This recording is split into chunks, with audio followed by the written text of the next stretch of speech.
निश्चितपणाने या ठिकाणी संपूर्ण बार्शी तालुक्यातील जनतेने ही निवडणूकच जनतेच्या ताब्यामध्ये होती आणि संपूर्ण माझ्या या ग्रामीण भागातील बंधू भगिनींनी या जिल्हा परिषद आणि पंचायत समितीच्या निवडणुकीमध्ये एक भरभरून असे आशीर्वाद आम्हाला या ठिकाणी भारतीय जनता पार्टी RPI आणि समविचारी पक्षाला या ठिकाणी दिले। आदरणीय देशाचे पंतप्रधान नरेंद्र मोदी साहेब, आदरणीय देवेंद्र फडणवीस साहेब, जय हो व सगळे आमचे मंत्रिमंडळातील सहकारी व या सर्वांच्या कामावरती आणि जे या अगोदर आदरणीय देवेंद्र फडणवीस साहेबांच्या माध्यमातून आम्ही या ठिकाणी बार्शी तालुक्यामध्ये काम करू शकलो आणि या कामाची पोचपावती या ठिकाणी निश्चितपणाला आम्हाला या ठिकाणी जिल्हा परिषद पंचायत समितीच्या माध्यमातून मिळताना दिसते। आणि मी बाजार समितीची निवडणूक, नगरपालिकेची निवडणूक व जिल्हा परिषद पंचायत या तिन्ही निवडणुकीमध्ये आम्हाला 2 तर निवडणुकीचा निकाल आलेला आहे। ह्याचाही निकाल मी तुम्हाला आजच जाहीर करतो की 6च्या 6 जिल्हा परिषद आणि 12च्या 12 पंचायत समिती निवडून आल्या असं मी स्वतःच या ठिकाणी खात्रीपूर्वक या ठिकाणी सांगतो। कारण मी आयुष्यभर राजकारण करत असताना मला निश्चितपणानं निकाल लगेच समजून येतात आणि हाही निकाल अनपेक्षित लागणार आहे आणि ह्याच्यामध्ये जिल्ह्यामध्ये आणि राज्यामध्ये रेकॉर्ड झालेलं या निकालाचं दिसल अशा पद्धतीचा या ठिकाणी निकाल लागेल।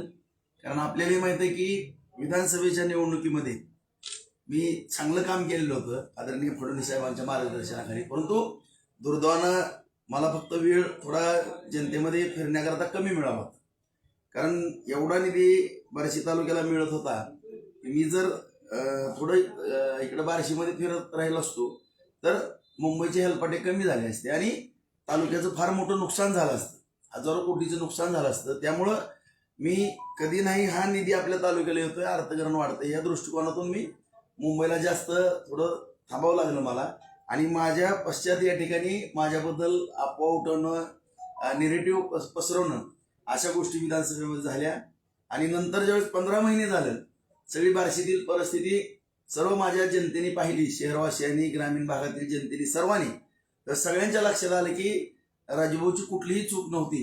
राजभाऊ कामाकरता या ठिकाणी रात्रंदिवस मेहनत करत होते, विकासावरतीच राजभाऊंची जास्त लक्ष होतं, परंतु विरोधकांनी सगळ्यांनी एकत्र येऊन मुद्दामून मला या ठिकाणी निगेटिव्ह पसरून किंवा माझ्याबद्दल एक चुकीची माहिती या ठिकाणी देऊन विधानसभेमध्ये एक निसरता 6000 मतांनी माझा पराभव झालेला होता।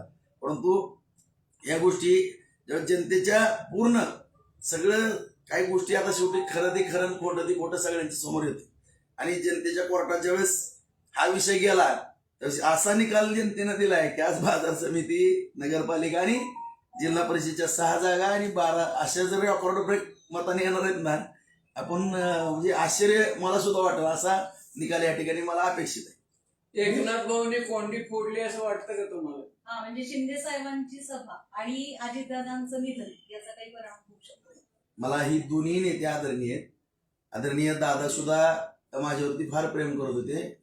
मी कधी भेटल्यानंतर दादानी मला कधी कुठल्या गोष्टीला नाही असा विषय तालुक्याच्या विकास काम बाबतीत केलेला नाही। त्यांनी वेळोवेळी तालुक्याकरता त्यांनी मदत केली, शिंदे साहेबांनी सुद्धा मदत केली आणि देवेंद्र फडणवीस साहेब तर आपल्याला सगळ्यांनाच माहिती आहे। मला कधीही कुठली कशाच्या बाबतीमध्ये साधा फोन केला तरी राजभाऊ मी दिदी देतोच म्हणतात आणि शेवटी बेअरर चेक म्हणलेले आहेत, त्यामुळे आपल्या सगळ्यांनाच माहिती आहे। त्या सगळ्याच नेत्याचा मी आदर करतो आणि या ठिकाणी जी काही चुकीची माहिती शिंदे साहेबांना दिली, दादांना पण दिलेली होती, त्याबद्दल मी 1 महिना 1.5 महिन्यामध्ये आदरणीय देवेंद्र फडणवीस साहेब, आदरणीय शिंदे साहेब आणि सुनेत्राताई पवार या तिघांनाही बार्शीकरांचे आभार मानण्याकरता या ठिकाणी घेऊन येतो।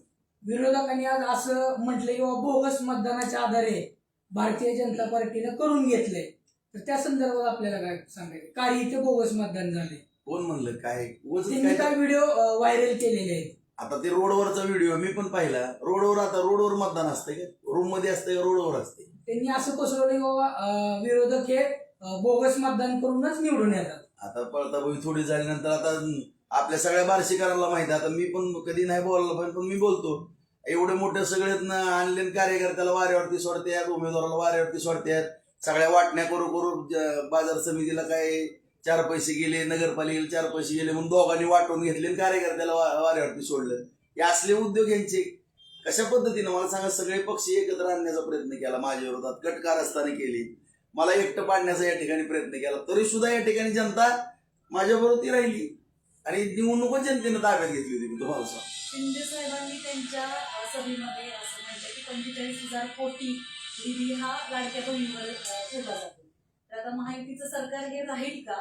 आणि ही योजना आता सगळ्या निवडणुका करत पाहिजे तर झाले, लाडक्या बहिणींना न्याय मिळेल का खऱ्या? 100% न्याय मिळेल. आदरणीय देवाभाऊनी आणि शिंदे साहेबांनी आणि दादांनी सांगितलेलं होतं की ह्याच्यामध्ये कुठलीही अडचण येणार नाही आणि महायुतीचं सरकार जे आहे हे सगळं माझं आयुष्यमान आहे तोपर्यंत राहील, म्हणजे एवढं मला खात्री आहे.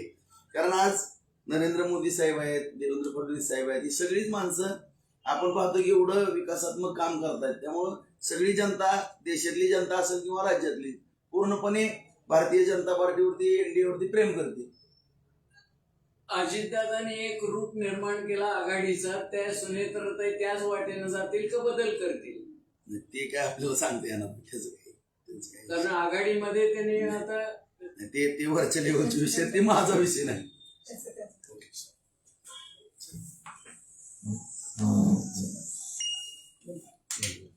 बस ना.